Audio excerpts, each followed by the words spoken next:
Hey there friends, thanks for checking in. I'm making this video on 5 things that you should never do when concealed carrying.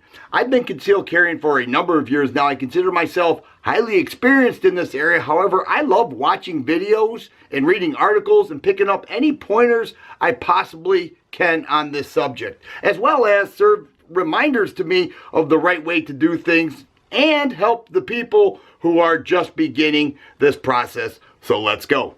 The first thing, you should never load your carry gun with target loads. You would be surprised at how many people do that.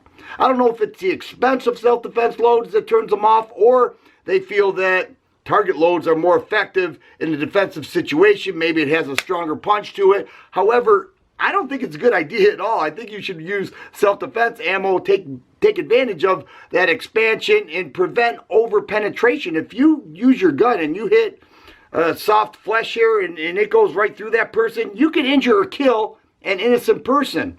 And you're going to have to answer for that. We always have to keep in mind that every bullet has a lawyer attached.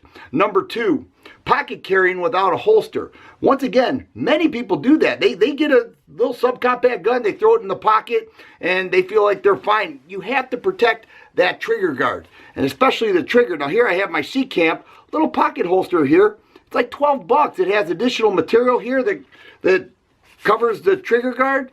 Very comfortable. Now there was a guy in Michigan, a heating cooling guy, who was working on an air unit.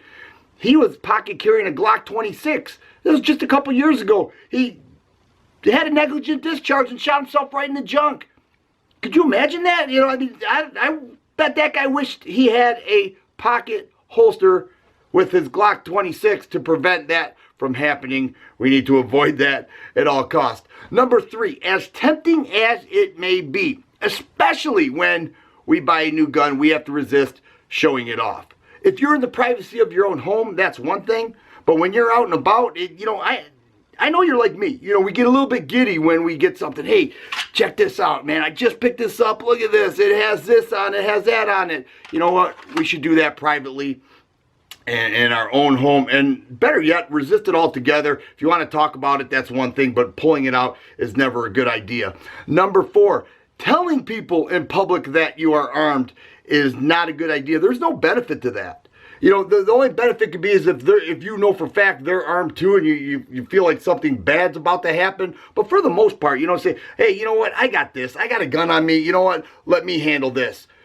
I would not want to be in court to have to explain that. When your buddy's saying, well, he told me he had a gun, so we just backed off and let him do his thing. You know, once again, not a great benefit. Element of surprise is always the best way to go in self-defense. And that leads right into number 5. You never want to use your gun as a form of intimidation. If people are making you angry, if people are really upsetting you, we need to understand that avoidance is the way to go. Self-restraint, avoidance, having the ability to get out of there is the way to go. Now, there is nothing wrong with getting yourself ready when you feel like somebody's going to present a weapon, you feel your life is in danger. Getting yourself ready, holding your ground, most definitely. But if you're just angry, get out of there. Don't reach for your gun. Matter of fact, some states take brandishing extremely seriously. You might be locked up because of brandishing. That's a state-by-state thing, but I'm pretty sure just about all of them don't want you going, you know what, back off, you know, you're really upsetting me right now. That's never a good thing. Never use your firearm to intimidate. Only use it when you are in fear for your life. If you like videos like this, please subscribe and share. I always appreciate the thumbs up button. Thanks for watching, and you guys be safe.